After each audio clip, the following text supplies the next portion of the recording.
ঘরে থেকে থেকে এমন বাজে অভ্যাস হয়ে গেছে যে একা যদি বাইরে বেরোই একটু টেনশানের চোটে যেন মানে শরীরটা যেন কেমন অস্থির অস্থির করে, টেনশানে শরীর খারাপ হয়ে যায়। হ্যালো বন্ধুরা, ওয়েলকাম টু মাই চ্যানেল। তোমরা সবাই কেমন আছো? আশা করি তোমরা সবাই খুব ভালো আছো। আর আমিও ভীষণ ভালো আছি, কিন্তু কিছু করার নেই। আজ আমি বিশাল ক্লান্ত। কেন বলো তো? কারণ কালকে দিনটা যে যা গেছে তোমাদের সাথে আমি ওটা ভেবেছিলাম যে শেয়ার করব, কিন্তু কিছু করার নেই। মোবাইলটা একদম বের করতে পারিনি, যার জন্য শেয়ারও করতে পারিনি। তো যাই হোক, সেটা তো বলতেই পারি। তো সেটা হচ্ছে আজকে তো রাখি পূর্ণিমা। এবার কাল গেছিলাম বাপের বাড়িতে। তো যাই হোক, বাপের বাড়িতে যাওয়ার সময় শুরু হয়েছে বৃষ্টি, মানে ঘর থেকেই বেরোতে পারিনি, ঘর থেকেই স্টার্ট হয়েছে বৃষ্টি। একটুখানি থেমেছে, থামার পরে যাই হোক মাম্মামকে নিয়ে বেরিয়েছি। বেরোনোর পর যখন বেরিয়েছি না, কি আর বলবো, এত বৃষ্টি হয়েছে যে রাস্তার মধ্যে জল জমে গেছে। হ্যাঁ, মানে কোনো রকমে অনেক কষ্ট করে এগিয়েছি। এগোনোর পর ট্রেন ধরেছি। যাই হোক, ঠাকুরের আশীর্বাদে ট্রেনটা একটু ফাঁকা পেয়েছিলাম, বেশ ভালোই পেয়েছি। ট্রেনের মধ্যে মামাম আর আমি। তোমাদের দাদা তো যায়নি কালকে। মানে বলতে পারো যে মামাম হওয়ার পর এই প্রথমবার আমি মামামকে নিয়ে আমি আমার বাপের বাড়িতে একা গেছি। মামাম হওয়ার পর থেকে কোনো দিনই আমি যাইনি।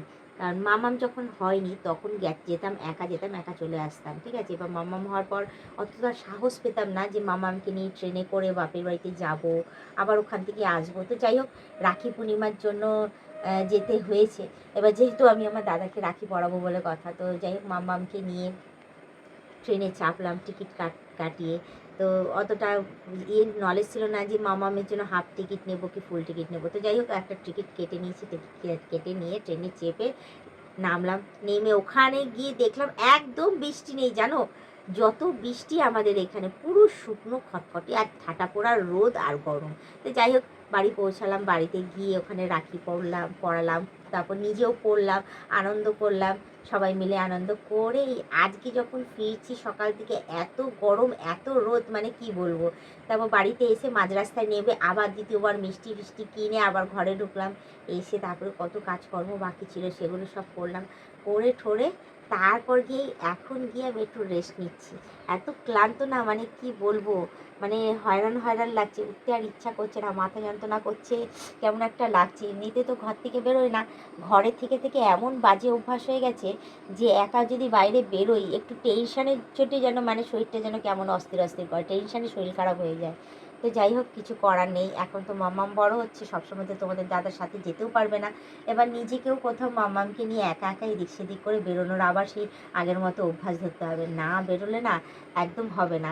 তো যাই হোক, যেহেতু একটুখানি বেরিয়েছি, মানে কালকে গেছি, হ্যাঁ, আবার আজকে সকাল সকাল ফিরে চলে এসেছি। তার মধ্যে একটুখানি সময়ের মধ্যে দেখো রেস্টই ছিলাম, কাজকর্ম খুব একটা সেরকম হয়নি, শুধু গেছি আর এসেছি। হ্যাঁ, সে গাড়ি করে হোক, ট্রেনে করে হোক, অটো করে হোক, টোটো, এটাই তো হয়েছে, হাঁটা খুব একটা হয়নি। তারপরেও দেখো কেমন হয়রান হয়ে গেছি, যেন কেমন লাগছে। মনে হচ্ছে যেন মানে কত খাটাখাটনি করেছি, এসে সেরকম রান্নাবান্নাও করতে হয়নি, তারপরেও মনে হচ্ছে যেন অনেক খাটাখাটনি গেছে, অনেক কাজকর্ম করে ফেলেছি। দেখো কেমন করে শুয়ে রয়েছি, যদি ঘুম পাচ্ছে, ঘুম আর কাটছে না। এসে যে স্নান টান করে ফ্রেশ হয়ে যে খেয়েছি, খেয়ে দিয়ে বাসন টাসন তাড়াতাড়ি মেজেছি, মেজে ধুয়ে যে শুয়েছি, ওই শোয়ায় এখন এত বেলা হয়ে গেছে। একটুখানি উঠলাম, উঠে তোমাদের দাদাকে চা করে দিলাম, করে আবার সেই ঘুমিয়েই রয়েছি। একদম ভালো লাগছে না, যেন কেমন লাগছে। তাই তোমাদের দাদা বলছে যে একটুখানি গেছো আর সে তো হয়রান হয়ে গেছো। আর যে সে তো একটুখানি গেছে আর সে আর হয়রান হয়ে গেছে, তার মধ্যে আর আগের মতো তো আর সেরকম নেই যে এদিক ওদিক দৌড়ে বেড়াচ্ছি, লাফিয়ে বেড়াচ্ছি। হ্যাঁ, আগে একটা অভ্যাসের মধ্যে ছিলাম, এটাই হচ্ছে সময়। অভ্যাসের মধ্যে থাকলে পরে সব কাজই একদম ঠিকঠাক থাকে আর হয়রানটা হয় না। আর কোথাও গিয়ে অভ্যাসের বাইরে চলে গেলে, মানে একটুখানি যদি বিশ্রামের মধ্যে কাটিয়ে ফেলাম, তাহলে তো এরকমই হয়ে যায়। বিশ্রাম মানে কি, ঘরের মধ্যে 1-1.5 মাস থেকে যাওয়ার ইচ্ছা করবে না একা কোথাও বেরোতে গিয়ে। সেই অবস্থা হচ্ছে আমার। এত বছর বেরোয়নি তো, ওই জন্য আর কোথাও একা বেরোতে আর ইচ্ছা করে না। আর কেমন একা বেরোলে যেন টেনশানে শরীর খারাপ হয়ে যায়।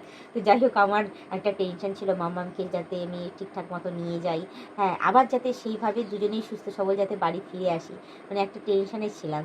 হ্যাঁ, আর ও থাকলে সাথে কি হয়, অতটা চাপ থাকে না, ওর সাথে যাবো ওর সাথে আসবো, জানি ঠিক শেপে যাবো শেপেই আসবো, এই ব্যাপারটা ছিল।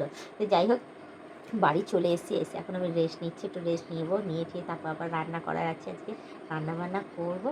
করে তো যাই হোক আবার তাড়াতাড়ি আজকে ঘুমিয়ে পড়ে। তো বেশি কথা না আবারই শুধু এইটুখানি বলছি, যারা নতুন দেখছে তারা অতি অবশ্যই একটা সাবস্ক্রাইব করে দিই, বেল আইকনটা টুকে দিয়ে অল নোটিফিকেশানটা অন করে দিও।